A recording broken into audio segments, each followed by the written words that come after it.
So greetings everyone, this is Devesh Kirubhakaran J who's here with another lecture session on the topic contribution of Bible translations to the growth of English language concerning linguistics. So let's start the lecture. So introduction. So Bible translations are a significant contributor to the development and evolution of English language, which was resulted from the creation of the Holy Bible, the English version, which was mass produced with the invention of the printing press by William Caxton in 1476. So, so as we all know, the Holy Bible was the standard Christian text, which consisted of two major divisions: the Old Testament and the New Testament, consisting of 66 books in total, which was divinely inspired by divinely inspired 40 authors. So the definition of Bible is a mere translation of a translation of an interpretation of an oral tradition, which means it was translated multiple times from an oral tradition which was primitive. Then, need for translations. So why did Bible version in English was needed? Because the public in England did not understand the original form of Bible, first Hebrew, then the next translated versions Greek and Latin. It was not understood, which was exploited by the clergymen, the church people, which is evident from the sale of indulgences, where pardon was given for sins to rich people who paid off for their sins to get forgiveness from the Almighty, which was sold by the clergymen. Then let's discuss about the early versions of the Bible. So Saint Jerome first translated a Bible from Hebrew to Latin in the 3rd century. It was largely based upon sense, and it did not concern the closer translation version, but rather the sense. It was not exactly translated. And then Alhelm produced the first English version of Bible in 8th century. And then King Alfred the Great, the famous king, in 9th century, prominent in English literature, history of English literature. He produced the second version of the Bible. Then we have some examples. Sweat of the brow, tender-hearted, loving kindness, etc. were all given. Sweat of the brow was given by an early Lollard version, and then tender-hearted and loving kindness were given by Miles Coverdale's version in 16th century. And then let's move on to the two major Bible translators which paved way for the standard authorized version. So John Wycliffe published his first colloquial form of Bible, English Bible, in 1380, which was a direct translation from St. Jerome's translations from Latin to English.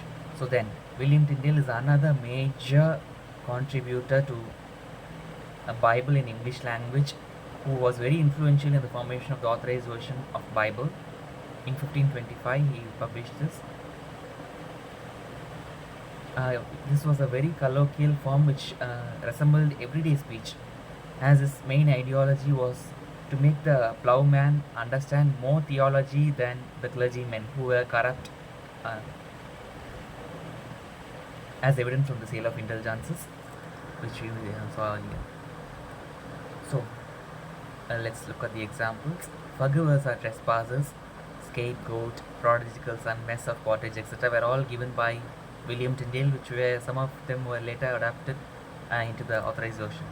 Then King James version. So King James version was the authorized version of Bible, the first authorized version, and even now it remains the standard version.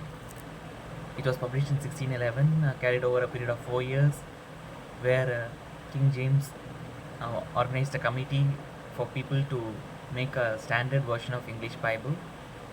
So Tyndale had a very much of an influence in this standard Bible, since his language was more comprehensible. But a little alteration was made because as people believed, some of the divine revelations should not be brought to too colloquial or simpler language, but should maintain its dignity with some archaism, which refers to a decent language, which is not too explicitly spoken of. So let's look at some examples.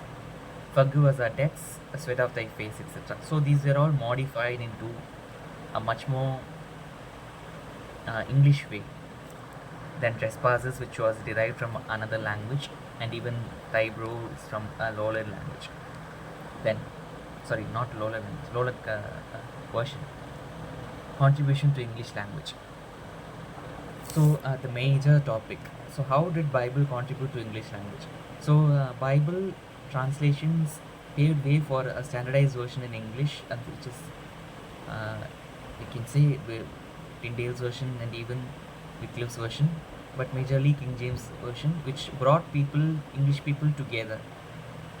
And it also gave many common words and phrases through borrowings from Hebrew, Greek, and Latin, as well as by producing English equivalents. So we have two more examples here. The burden and heat of the day.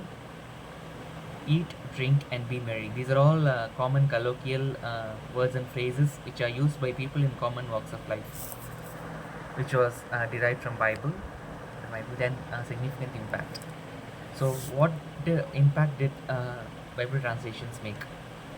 So first, these gave words and phrases to the people, which was used in ordinary walks, as they were easily assimilated in speech, which gave England people a common language for the entire mass rather than being separated by dialects. So it even made up the mental makeup, since the impact was in a very much powerful way that the Sunday sermons could be understood in a semi-somnolent way, in the sense half sleeping way, semi-conscious, because Bible was seldom understood by people in earlier times, as it was in Hebrew, Greek, and Latin. But later on, the language was so simple that it could even be understood in a semi-conscious way. That's what is being implied in this passage. Then, growth of English literature. So how Bible translations paved way for the growth of English literature, the regular literature. So since Bible gave England a standard language which benefited writers to write for a larger community, the entire sect of England. So the words and phrases provided by the standard version of the Bible were borrowed, and then these literary works also established and popularized the same, as evident from Thomas Mallory's Lay Morte d'Arthur, a literary work.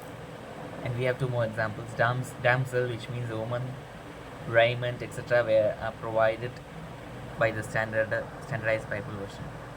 Then, coming to the conclusion. So, Bible translations transformed the English language, which paved way for the growth, development, and evolution of English language as a whole of the England people, which brought people together, unified language, and paved way for a much wider evolution than the evolution of dialects, which was prevalent in England before the standardized version. So we have two more examples. The rain is over and gain, the voice of the turtle, etc. These were taken from the Songs of Solomon, which has now become obsolete. Some of the words and phrases are now alive today, as well as some have become obsolete over time. So thank you. I hope I have added something to your understanding of the Bible translations, its contribution to the growth of English language. So kindly do like, comment if any, share, and subscribe to my channel. Thank you.